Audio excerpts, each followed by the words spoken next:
नमस्ते। आजको यस विशेष विश्लेषणमा स्वागत छ। आज हामी वृश्चिक राशि वा लग्न भएका व्यक्तिहरूको लागि सन् 2026 र 2027मा आउन लागेका गहिरो ज्योतिषीय परिवर्तनहरूको बारेमा कुराकानी गर्दैछौँ। विभिन्न प्रमाणिक स्रोतहरूका आधारमा तयार पारिएको यो अध्ययनले आउँदो ब्रह्माण्डीय मौसम कस्तो छ भनेर छर्लङ्ग पार्नेछ। विशेष गरी नि सन् 2026 कसरी ठ्याक्कै दुईवटा बिल्कुलै फरक भागहरूको कथा बन्न पुग्छ भन्ने कुरा एकदमै रोचक छ। ल आउनुहोस् सिधै विषयवस्तुमा प्रवेश गरौँ। आज हामी के हेर्दैछौँ त? पहिलो ब्रह्माण्डीय खाका, दोस्रो करियर र धनको अवस्था, तेस्रो परिवार र स्वास्थ्य, अनि अन्त्यमा यी सबैलाई सन्तुलनमा राख्ने केही गजबका आध्यात्मिक उपायहरू। ल अघि बढौँ। पहिलो कुरा गरौँ वृश्चिक राशिको ब्रह्माण्डीय खाका अर्थात् आउँदो समयको ग्रहीय मौसम कस्तो छ त? यो अवस्थालाई बुझ्न यी भारी र सुस्त गतिमा चल्ने ग्रहहरूले हाम्रो जीवनलाई कसरी प्रभाव पार्दैछन् भन्ने हेर्नुपर्छ। शनि मीन राशिमा अर्थात् तपाईँको 5औं भावमा छ। यसले रचनात्मकता र प्रेममा कडा अनुशासन माग्छ। जीवनलाई त्यति सजिलै हलुका रूपमा लिन दिँदैन। अनि राहु 4थो भावमा बसेर पारिवारिक शान्तिमा अलिकति हलचल ल्याउन खोज्दैछ। उता 10औं भावमा बसेको केतुले चाहिँ करियरमा अलिकति विरक्ति वा गहिरो उद्देश्यको खोजी गराउँदैछ। यी तीनवटाको कम्बिनेसनले नि भित्रैदेखि एउटा ठूलो आन्तरिक रूपान्तरण ल्याउने पक्का छ। तर यो 2026 को सबैभन्दा चाखलाग्दो पाटो नै यही हो कि वर्ष ठ्याक्कै दुई भागमा बाँडिएको छ। सुरुको 5 महिना अर्थात् जनवरीदेखि जुन 1 सम्म अष्टम गुरुको कारण अलिकति सङ्घर्ष गर्नुपर्ने हुन सक्छ। काममा अलि ढिला सुस्ती होला, तर जुन 2 पछि जब बृहस्पति उच्च भएर नवम भावमा प्रवेश गर्छ नि, तब सुरु हुन्छ वर्षको सबैभन्दा स्वर्णिम अवधि। भाग्यले पूर्ण साथ दिनेछ अनि अक्टोबर 31 पछि त बृहस्पति 10औं भावमा जाँदा वर्षको अन्त्य एकदमै शक्तिशाली र सुखद हुनेछ। समग्रमा भन्नुपर्दा पहिलो आधा वर्षमा एकदमै सावधानी अपनाउनुपर्छ। फजुल खर्च र अफिसको राजनीतिबाट जोगिनुस् र हरेक कदम सोचेर मात्र चाल्नुस्। तर दोस्रो आधामा ईश्वरीय कृपा प्राप्त हुन्छ, करियरले नयाँ उचाइ लिन्छ र आर्थिक अवस्थामा गजबको सुधार आउँछ। यहाँ बुझ्नुपर्ने मुख्य कुरा के हो भने सुरुको समयमा देखाइने धैर्य र अनुशासन नै पछि जुन महिनामा आउने सुनौलो अवसरलाई क्याच गर्ने मुख्य हतियार बन्नेछन्। अब जाउँ दोस्रो खण्डमा, करियर र धनको मार्गचित्र। व्यावसायिक रूपमा कसरी अगाडि बढ्ने त?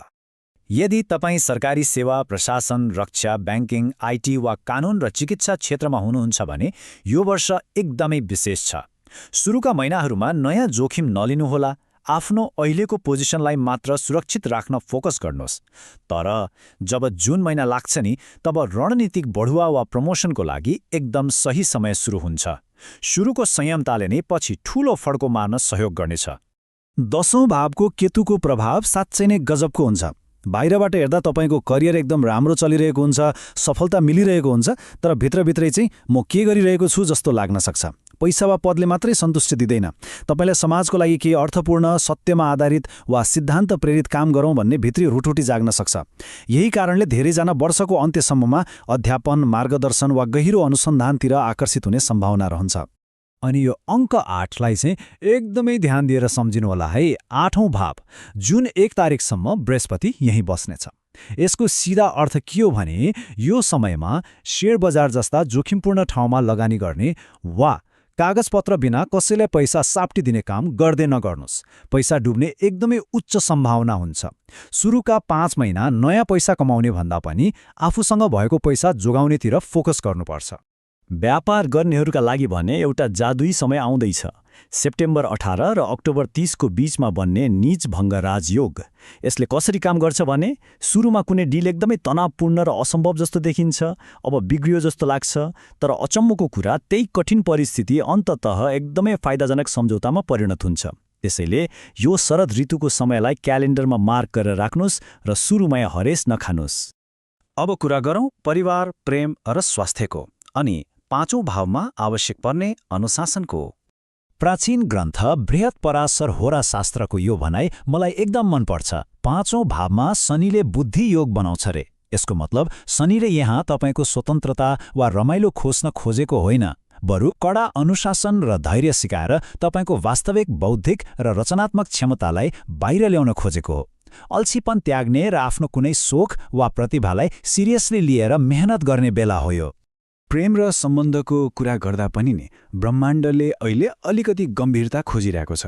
क्षणिक आकर्षण वा कमसल जगमा बसेका सम्बन्धहरू यो समयमा टुट्न सक्छन् र यदि त्यसो भयो भने पनि नातिनुहोस्, त्यो तपाईँको आफ्नै भलाइको लागि हो, किनकि यसले ती सम्बन्धहरूलाई मात्रै अगाडि बढाउँछ जुन साँच्चै नै परिपक्व छन् र भविष्यमा जीवनभरको साथ निभाउन वा विवाहसम्म पुग्न सक्छन्। स्वास्थ्यमा चाहिँ विशेष ख्याल गर्नुपर्छ है। मुटु, ढाड र मेरुदण्डको अवस्थालाई बेवास्ता नगर्नुहोस्। छाती दुख्ने वा ग्यास्ट्रिकको समस्या छ भने तुरन्तै जचाउनुहोस्। नियमित योग र ध्यानलाई आफ्नो दिनचर्या नै बनाउनुहोस्। अनि अर्को कुरा, राहु चौथो भावमा भएकोले घरमा कहिलेकाहीँ ससाना कुरामा खटपट पर्न सक्छ। त्यसैले पारिवारिक विवाद हुन नदिन घरमा एकदमै खुला र स्पष्ट कुराकानी गर्ने बानी बसाल्नुहोला।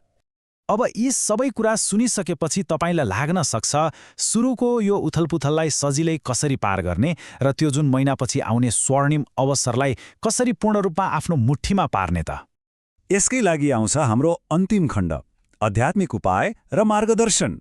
कठिन ग्रहीय समयलाई ब्यालेन्स गर्न हाम्रा परम्परागत उपायहरू एकदमै शक्तिशाली हुन्छन्। यहाँ 3वटा एकदमै प्रभावकारी कामहरू छन्। पहिलो, प्राचीन ग्रन्थ पढाउने गुरुकुललाई सहयोग गर्ने।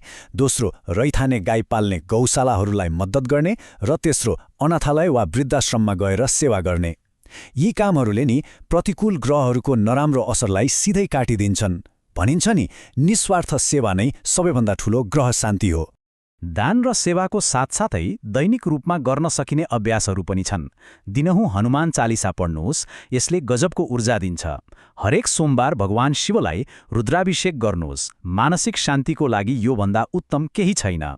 घरमा दिनहुँ घिउको दियो बाल्नुहोस् र राहुकेतुको प्रभावलाई शान्त पार्न भैरवदेव वा माता छिन्नमस्ताको विशेष आराधना गर्नुहोस्। यी अभ्यासहरूले तपाईँको वरिपरि एउटा नदेखिने सुरक्षा कवच नै तयार गरिदिन्छन्। अन्ततः बुझ्नुपर्ने कुरा के हो भने ज्योतिषशास्त्र ठ्याक्कै मौसमको पूर्वानुमान जस्तै हो।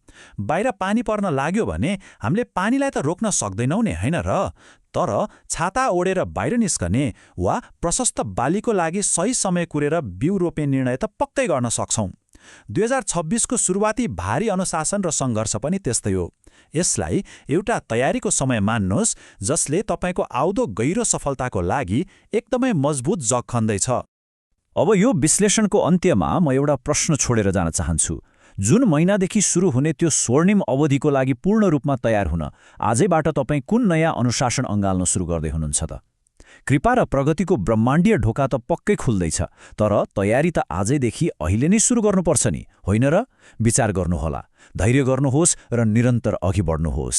आजको लागि यति नै।